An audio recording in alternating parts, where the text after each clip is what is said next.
जोहार, नमस्कार। स्वागत है आपका नई दिशाएं की आज की कड़ी में और मैं हूं आपके साथ श्रुति कुमारी।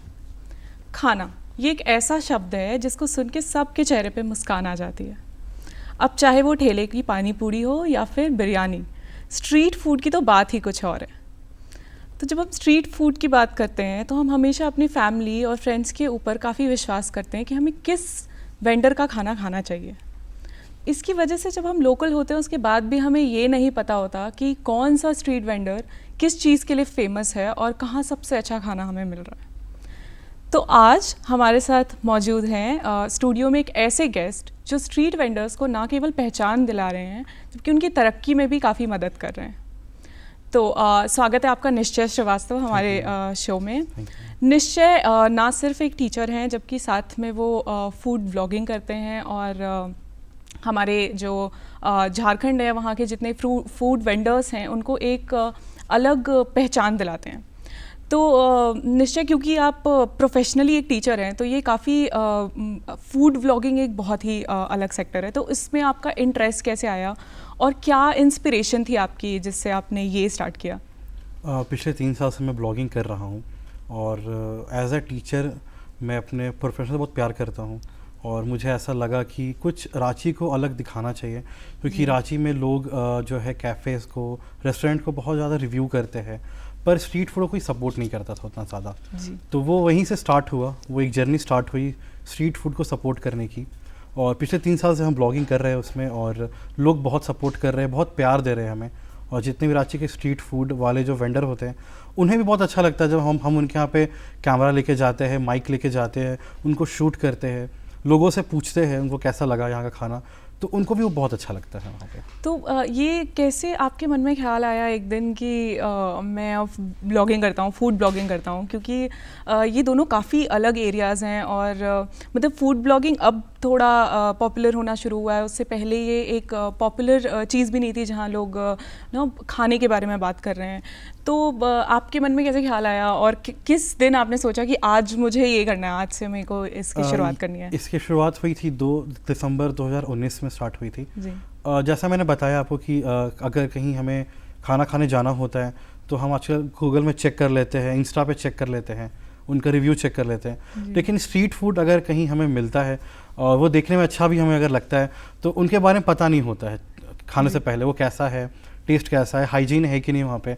तो मुझे ऐसा लगा कि नहीं, स्टार्ट करते ये चीज़ जहाँ पे लोग को ये हम बता सकें कि ये जो भी बेच रहे हैं वो बिल्कुल हाइजीनिक है, वो ग्लव्स यूज़ कर रहे हैं और उनका टेस्ट काफ़ी अच्छा है। तो हम एक ब्लॉग लिखते हैं उनके बारे में, उनका टेस्ट से लेके उनका हाइजीन हर चीज़ को लेके, और लोग को बहुत पसंद आता है। लोग वहाँ जाते हैं, लोग उसे वहाँ पे खाते हैं और फिर लोग मुझे जब बताते हैं कि हम वहाँ गए और कम बजट में जब वो एंजॉय कर लेते हैं तो फिर मुझे और कुछ नहीं चाहिए होता है। तो यहाँ से ये जर्नी स्टार्ट हुई थी कि लोग का जब प्यार मिलने लगा तो लगा कि चलो और इसको अच्छे से करते हैं।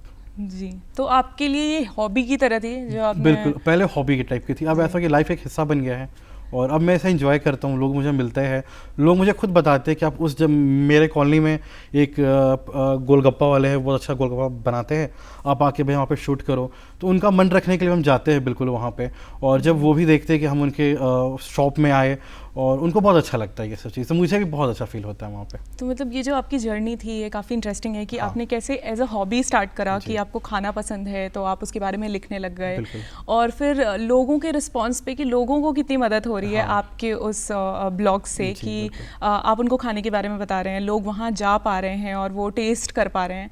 इससे मतलब ये जर्नी आपकी फिर एक प्रोफेशनल जर्नी की तरफ निकल पड़ी। तो इसके साथ ही जैसे आपने काफ़ी वेंडर्स के पास आप गए होंगे, काफ़ी वेंडर्स का खाना आपने टेस्ट करा है, तो इसके बाद तो जो रांची का फूड कल्चर है उसके बारे में, झारखंड के फूड कल्चर के बारे में थोड़ा बताइए कि क्या स्ट्रीट पे मिल रहा है और कैसे समय के साथ ये इवॉल्व हुआ है, कैसे चेंज हुआ है? सबसे पहले तो हमारा रांची झारखंड बहुत ही प्यारा शहर है।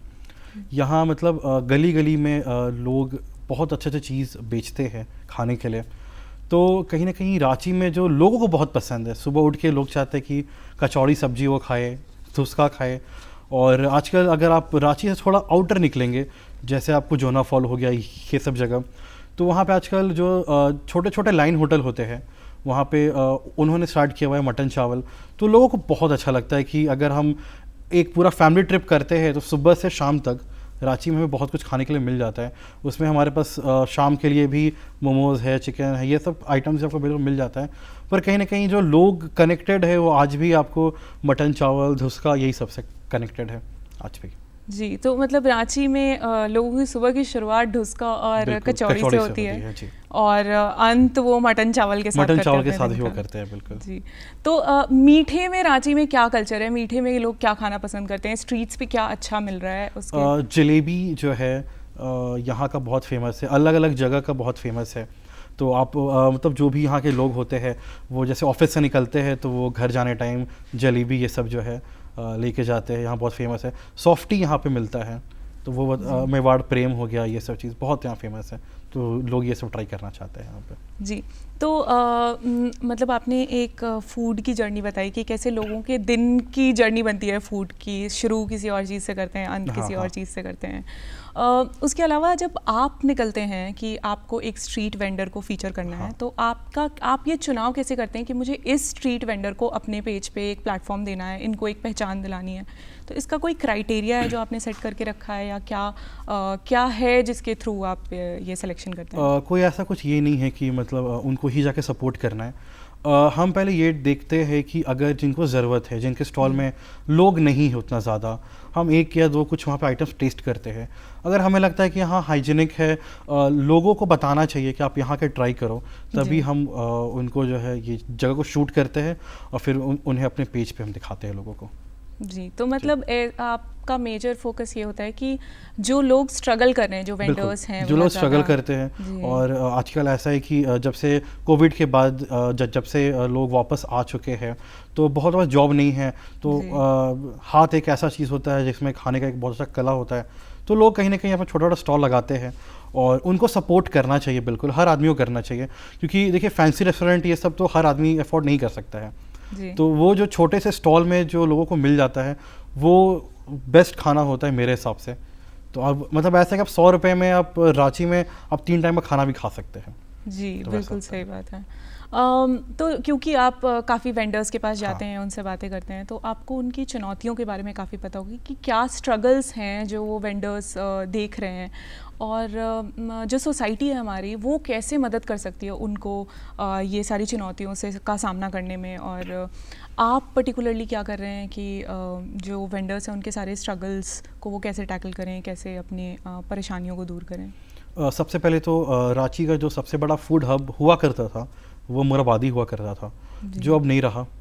तो कहीं ना कहीं बहुत ऐसे लोग हैं जो शाम के टाइम पे बस एक चाय पीने के लिए मुराबादी चले जाते थे अपने फ्रेंड के साथ, फैमिली के साथ वॉकिंग करते करते।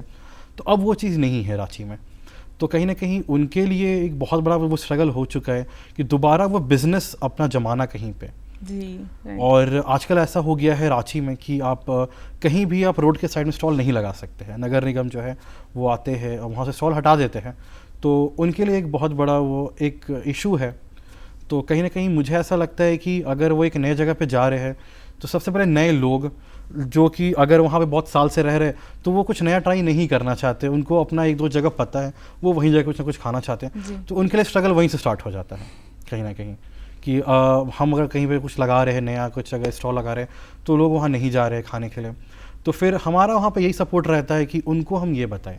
अभी जब से मतलब मुराबादी में जब से ये सब इशू होना स्टार्ट हुआ है तो वहाँ पे अराउंड 200 से ज़्यादा स्टॉल हुआ करते थे, चाय से लेकर रात का खाना तक वहाँ मिल जाता था। अब ऐसा है कि अगर हम मुराबादी जाते हैं तो वहाँ हमें कुछ मिलता नहीं है खाने के लिए। और धीरे धीरे जो फूड स्टॉल वाले थे वो हमसे कांटेक्ट करने की कोशिश करते हैं कि आप एक बार आके कम से कम लोगों को बता दो कि नहीं हम नए जगह पे एक प्रॉपर शॉप लेके ओपन कर दिए हैं। लेकिन उनका वही कहना है कि जो वाइब हमें पहले मिलता था शाम के टाइम पे, एक फैमिली बन जाती है अगर लोग 10 साल से कहीं पे स्टॉल लगा रहे हैं तो अब वो नहीं हो पाता है।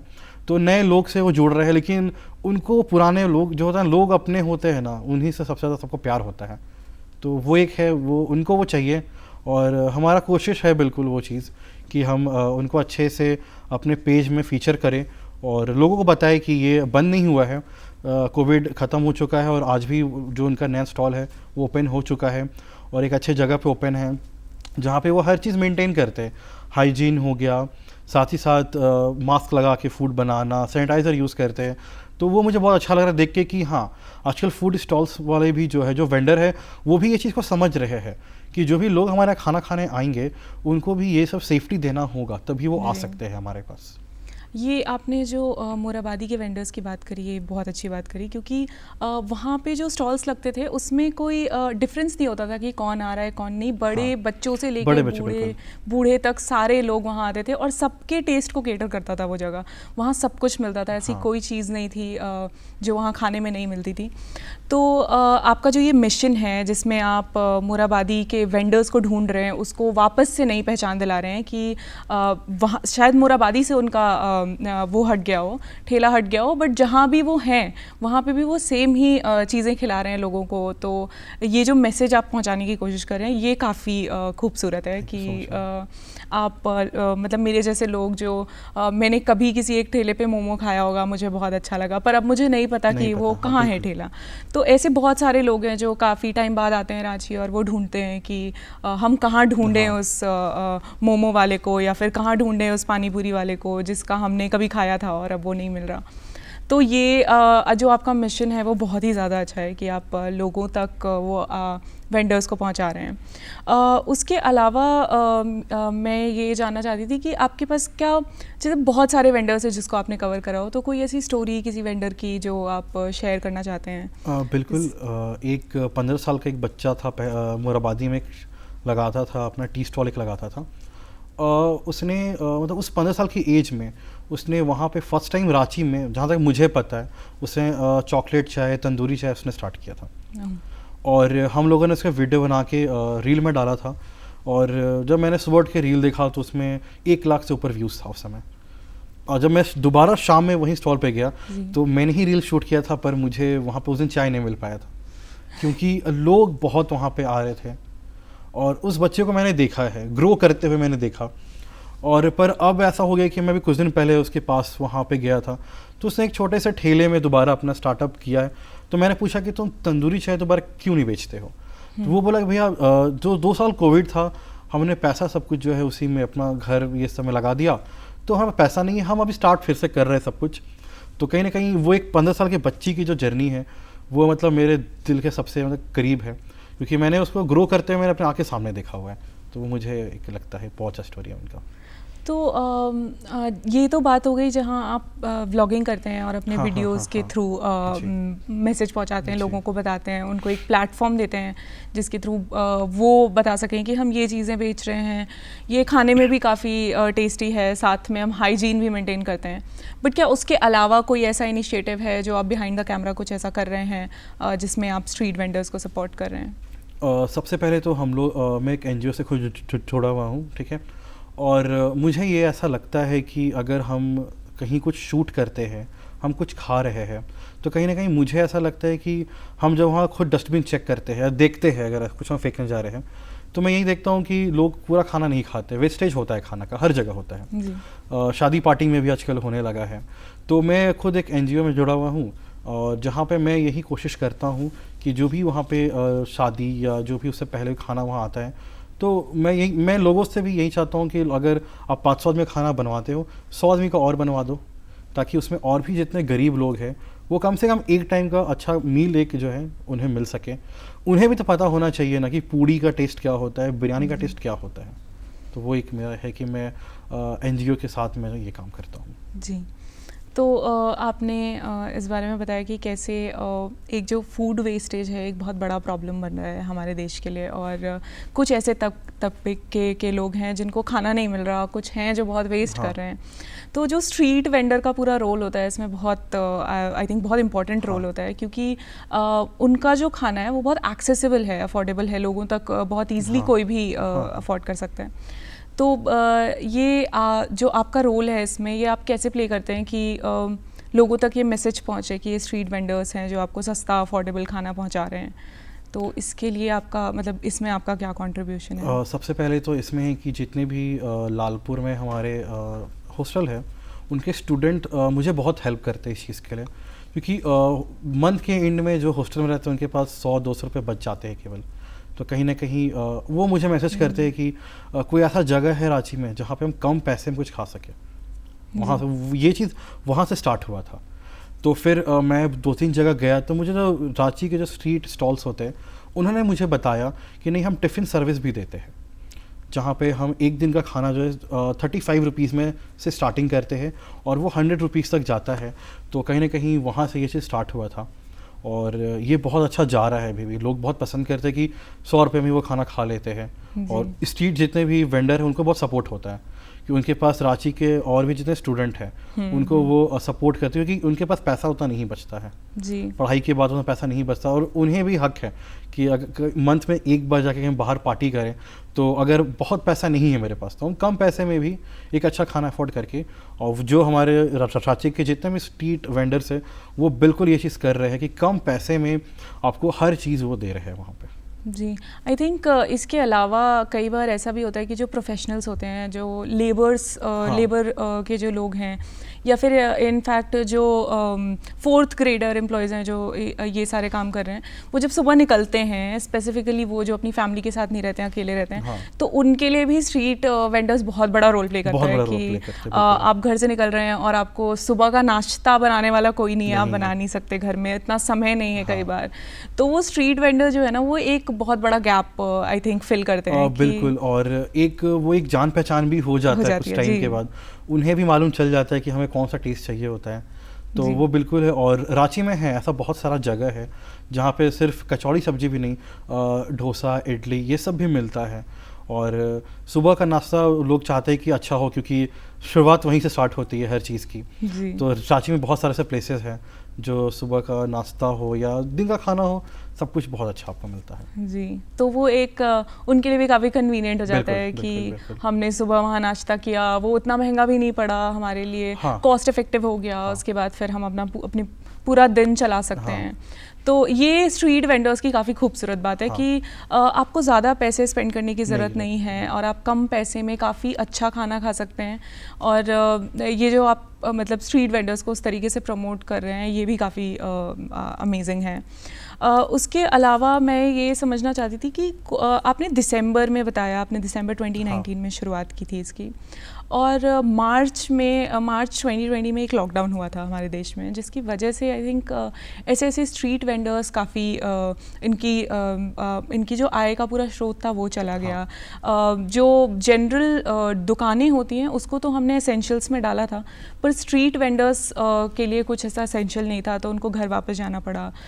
कई लोगों का पूरा बिजनेस चला गया, वो कुछ कमा नहीं पा रहे थे। तो जब वो ये सब कुछ ख़त्म हुआ और वो वापस आए, तो उनकी जर्नी कैसी रही और किस तरीके से आपने उसको पूरा मतलब आपने नोट डाउन करा, देखा कि ये क्या डिफरेंस आया है इसके बीच में, कोविड के बाद क्या उन्होंने अपने अंदर क्या लाया, क्या चीज़ें बंद हो गई, किस तरीके से ये सारी चुनौतियों का सामना उन्होंने करा, इसके बारे में थोड़ा बताइएगा। सबसे पहले तो जब कोविड था सबके लिए वो बहुत ही एक ख़राब फेज़ था, हर इंसान के लिए। वो एक ऐसा टाइम था कि लोगों को समझ में आ गया था कि फैमिली कितनी इंपॉर्टेंट होती है, उस समय सबको समझ में आया। और कहीं ना कहीं मुझे ऐसा लगता है कि जब हम कहीं बाहर जाया करते थे उस समय भी मास्क लगा कर, कैसे भी बाहर हमें कभी कुछ खाने के लिए स्ट्रीट फूड में नहीं मिलता था उस समय भी, क्योंकि सारे स्टॉल्स उसमें बंद थे। लॉकडाउन ही हमारा अराउंड 2-2.5 महीने का था। जब वो दोबारा स्टार्ट किए तो उन्हें ऐसा लगा कि जब हम दोबारा स्टार्ट करेंगे तो वापस पब्लिक हमारे पास आएंगी, पर कहीं ना कहीं लोगों को एक आदत हो गया था हर चीज़ घर में बना के खाना। और इसी के लिए कहीं ना कहीं उनको वो एक टाइम था ऐसा, एक फेज़ ऐसा था जहां उनको स्ट्रगल बहुत करना पड़ा।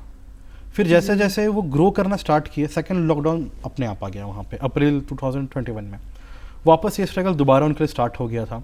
और मैं जहाँ तक मैंने देखा है बहुत कुछ ऐसे स्टॉल्स हैं जो बहुत अच्छा भी कर रहे हैं, लॉकडाउन के वजह से उन्होंने ये स्टार्ट किया जी। और कुछ ऐसे हैं जिनका बिजनेस बिल्कुल अब नहीं चलता है, ऐसा भी है। तो जिन्होंने स्टार्ट किया उनके लिए वो बहुत अच्छा है, बहुत अच्छे से वो अपना ग्रो कर रहे बिजनेस। जो धीरे धीरे आगे बढ़ रहे हैं अभी, वो उनको मैं कोशिश करता हूँ सपोर्ट करने का कि अगर मेरे से जितना हो पाए, मेरी जितनी ऑडियंस है उनके पास अगर पहुँच पाए, कुछ उनके पास खा ले और धीरे धीरे वो और लोगों को बताए। क्योंकि हमारे पास ऐसा सबसे बड़ा चीज़ है कि फ़ोन में अगर हम एक रील डालें, एक वीडियो भी हम डाल देते हैं, अगर लोग शेयर करते तो वहाँ पे अगर 10 लोग को शेयर होता तो एटलीस्ट 4 लोग वहाँ ज़रूर जाते हैं जी। वो वहाँ पे खाते हैं और उनको उसी से एक छोटा सपोर्ट मिल जाता है ताकि वो जब घर जाए तो उन्हें ये मान चला कि हाँ आज हमारे पास कुछ पैसे हैं जो हम जी। घर का अपना कुछ काम कर सकते हैं उससे। जी, तो मतलब मैं ये समझना चाह रही थी कि क्या कोविड के बाद बहुत सारे ऐसे लोग जो अपने शहर वापस आ गए, हाँ। उन्होंने भी फूड के उसमें अपना एंट्री ले लिया है, वेंडर्स बन गए हैं, फूड वेंडर्स बन गए हैं, तो जो ये फूड वेंडरिंग का काम है, जो स्ट्रीट फूड का, आई थिंक वो एक बहुत मेजर एम्प्लॉयमेंट बन के हाँ। बाहर आया है। तो जो पहले जो लोग बेच रहे थे उसके साथ साथ और भी लोग ऐड हुए हैं कोविड के बाद से।